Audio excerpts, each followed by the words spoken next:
बरसों पहले पंजाब की धरती पर सतलज नदी के किनारे बसा एक छोटा सा गांव था हरिपुर। सुबह होते ही खेतों में हल चलने लगते।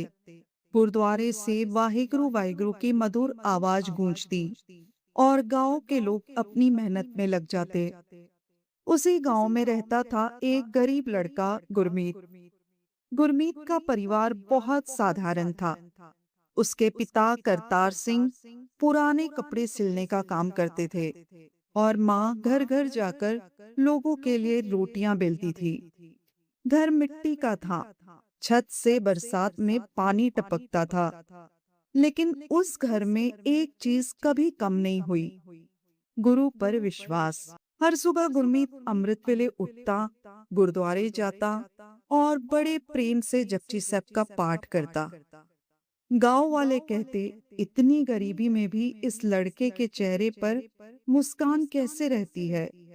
गुरमीत बस मुस्कुरा कर कहता, जिसके सिर ऊपर तू स्वामी, सो दुख कैसा पावे। लेकिन गांव में हर कोई उससे खुश नहीं था। गांव का सबसे अमीर आदमी था सरदार भूपाल सिंह। उसका बेटा रणवीर घमंडी और जलने वाला लड़का था। उसे बिल्कुल पसंद नहीं था कि गांव के लोग गुरमीत की तारीफ करें। एक दिन गांव में खबर फैली कि आनंदपुर साहिब में बड़ा गुरमती ज्ञान मुकाबला होने वाला है। जो जीतेगा उसे पूरे पंजाब की संगत के सामने सम्मान मिलेगा, सोने की मोहरें मिलेगी और श्री गुरु ग्रंथ साहिब जी की सेवा करने का मौका मिलेगा। गांव के कई लड़के जाने लगे। रणवीर भी तैयार हुआ, लेकिन जब लोगों ने कहा कि गुरमीत भी जाएगा, तो रणवीर के चेहरे का रंग उड़ गया। एक गरीब दर्जी का बेटा हमें हराएगा, उसने गुस्से में कहा। उस रात रणवीर ने अपने दोस्तों के साथ मिलकर एक चाल चली। उसने तय किया कि गुरमीत को आनंदपुर साहिब पहुंचने ही नहीं देगा। अगली सुबह गुरमीत अपनी छोटी सी पोटली लेकर निकल पड़ा। पोटली में 2 जोड़ी कपड़े, माँ के हाथ की बनी रोटियां और एक छोटा गुटका साहिब। रास्ता लंबा था, जंगल पड़ता था, नदी पड़ती थी, लेकिन गुरमीत के होठों पर लगातार वाहिगुरु का जाप चल रहा था। जब वह जंगल के बीच पहुंचा, तभी कुछ नकाबपोश लोग उसके सामने आ गए। जो कुछ है निकाल दे, उन्होंने चिल्लाकर कहा। गुरमीत डर गया, लेकिन उसने गुटका साहिब सीने से लगा लिया। उसी समय अचानक तेज आंधी चलने लगी। पेड़ जोर जोर से हिलने लगे, बिजली कड़की और एक बड़ी डाल टूटकर लुटेरों के सामने गिर पड़ी।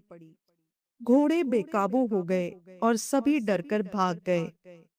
गुरमीत कुछ देर स्तब्ध खड़ा रहा, फिर उसकी आंखों से आंसू निकल पड़े। उसने आसमान की ओर देखकर कहा, वाहिगुरु, तेरा लाख लाख शुक्र है। पहला सबक जो इंसान सच्चे दिल से गुरु पर भरोसा रखता है, उसकी रक्षा खुद अकाल पुरख करते हैं। जैसे गुरु नानक देव जी ने भाई लहना जी को अपनी शरण में लेकर उन्हें गुरु अंगद देव बनाया, वैसे ही सच्ची नियत वाले इंसान का रास्ता खुद ब खुद बनता जाता है। कई घंटों के सफर के बाद गुरमीत आनंदपुर साहिब पहुंचा। वहां दूर दूर से आई संगत बैठी थी। बड़े बड़े ज्ञानी, अमीर परिवारों के बच्चे और ऊंचे घरानों के लोग प्रतियोगिता में आए थे। गुरमीत साधारण कपड़ों में सबसे अलग दिख रहा था। कुछ लोग उसका मजाक उड़ाने लगे। देखो, यह भी आया है जीतने, पहले अपने कपड़े तो ठीक कर ले। लेकिन गुरमीत शांत रहा। प्रतियोगिता शुरू हुई। पहला चरण था गुरबानी की समझ। एक बुजुर्ग ज्ञानी सिंह ने सवाल पूछा, अगर इंसान के पास धन ना हो, ताकत ना हो, फिर भी वह सबसे अमीर कैसे बन सकता है? कई लोगों ने जवाब दिया, सोना, जमीन, व्यापार। लेकिन गुरमीत ने हाथ जोड़कर कहा, जिस इंसान के मन में नाम की दौलत है, वही सबसे अमीर है। गुरु साहिब ने कहा, हर का नाम धन संचिए, पूरा दीवान हॉल शांत हो गया। ज्ञानी सिंह की आंखें चमक उठी। उन्होंने कहा, वाह बेटा, यही असली समझ है। रणवीर गुस्से से गुरमीत को देखने लगा। दूसरा चरण शुरू हुआ। एक भारी सेवा दी गई। विशाल देग को उठाकर लंगर हॉल तक पहुंचाना था। ताकतवर लड़के आए, लेकिन देग उठ नहीं पाई। रणवीर भी आया। उसने पूरी ताकत लगाई, लेकिन उसका संतुलन बिगड़ गया। अब गुरमीत की बारी थी। उसने देग को गौर से देखा, फिर पास रखे लकड़ी के डंडों और पहियों से छोटा सा सहारा बनाया। धीरे धीरे देग को खिसकाते हुए लंगर हॉल तक पहुंचा दिया। संगत ने जोर से बोला, बोले सोनिहाल, सत श्री अकाल। दूसरा सबक, गुरु की दी हुई बुद्धि ताकत से बड़ी होती है। जैसे भाई कन्हैया जी ने युद्ध भूमि में दुश्मनों तक को पानी पिलाया था, क्योंकि उन्हें हर इंसान में गुरु का रूप दिखाई देता था। वैसे ही सच्ची समझ इंसान को महान बनाती है। अब आखिरी परीक्षा बाकी थी। यह चरित्र की परीक्षा थी। सभी प्रतियोगियों को एक कमरे में ले जाया गया। वहां सोने के सिक्के, हीरे, महंगे कपड़े और कीमती वस्तुएं रखी थी। ज्ञानी सिंह ने कहा, जो चाहो चुन लो। ज्यादातर लड़के सोना उठाने लगे। रणवीर ने सबसे बड़ा हीरा उठा लिया, लेकिन गुरमीत एक कोने में गया, जहां पुरानी धूल से भरी एक छोटी सी पुस्तक रखी थी। उसने आदर से उठाया। ज्ञानी सिंह मुस्कुराए, बेटा, यह क्या है? गुरमीत बोला, यह सुखमनी साहिब की पुरानी बीड़ है। मेरे लिए यह किसी खजाने से कम नहीं। इतना सुनते ही पूरा हॉल तालियों से गूंज उठा। ज्ञानी सिंह खड़े हो गए। उन्होंने कहा, आज का विजेता गुरमीत है। रणबीर का चेहरा गुस्से से लाल हो गया। उसे लगा उसका सब कुछ खत्म हो गया। उस रात उसने आखिरी चाल चली।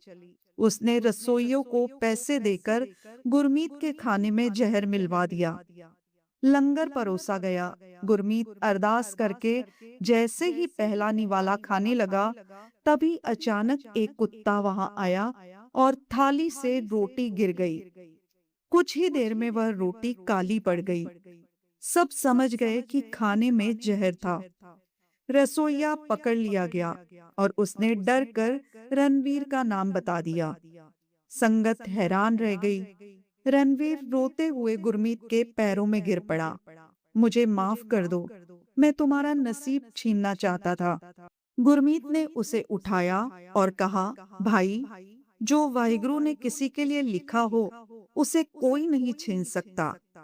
तीसरा सबक, दूसरों का हक छीनने वाला इंसान कभी सुखी नहीं होता। यानी दूसरे का हक खाना सबसे बड़ा पाप है। कुछ वर्षों बाद गुरमीत बड़ा ज्ञानी बन गया। उसने गरीब बच्चों को गुरबानी सिखानी शुरू की। गांव-गांव जाकर लोगों को नाम सिमरन का महत्व समझाया। जिस गांव में कभी उसका मजाक उड़ाया जाता था, वही अब लोग अपने बच्चों को उसके पास सीखने भेजते थे। उसने अपने गांव में एक बड़ा लंगर घर बनवाया, जहां कोई भी भूखा नहीं सोता था। एक दिन बूढ़ा रणबीर उसके पास आया। अब उसके चेहरे पर घमंड नहीं था।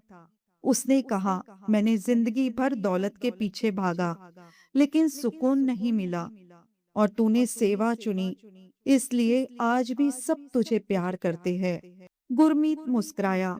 उसने आसमान की ओर देखा और कहा, वाहिगुरु जिसको जो देता है, सही समय पर देता है।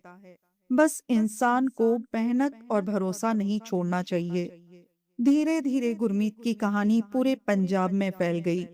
लोग अपने बच्चों को यह कहानी सुनाने लगे कि अगर नीयत साफ हो, मेहनत सच्ची हो और गुरु पर विश्वास हो, तो दुनिया की कोई ताकत तुम्हारा नसीब नहीं छीन सकती। आज भी जब कोई इंसान मुश्किलों से घिर जाता है, जब लोग उसका मजाक उड़ाते हैं या उसका रास्ता रोकने की कोशिश करते हैं, तब ये कहानी हमें याद दिलाती है, नसीब सिर्फ किस्मत नहीं होता, नसीब वह रास्ता है जो वाहिगुरु मेहनती और सच्चे इंसान के लिए खुद बनाते हैं। इसलिए कभी हिम्मत मत हारिए, नाम जपो, मेहनत करो और भरोसा रखो, क्योंकि जो तुम्हारे लिए लिखा गया है वह तुम्हें ढूंढते हुए जरूर आएगा।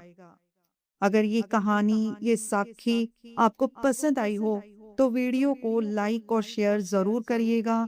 मिलते हैं नेक्स्ट वीडियो में। धन गुरु नानक।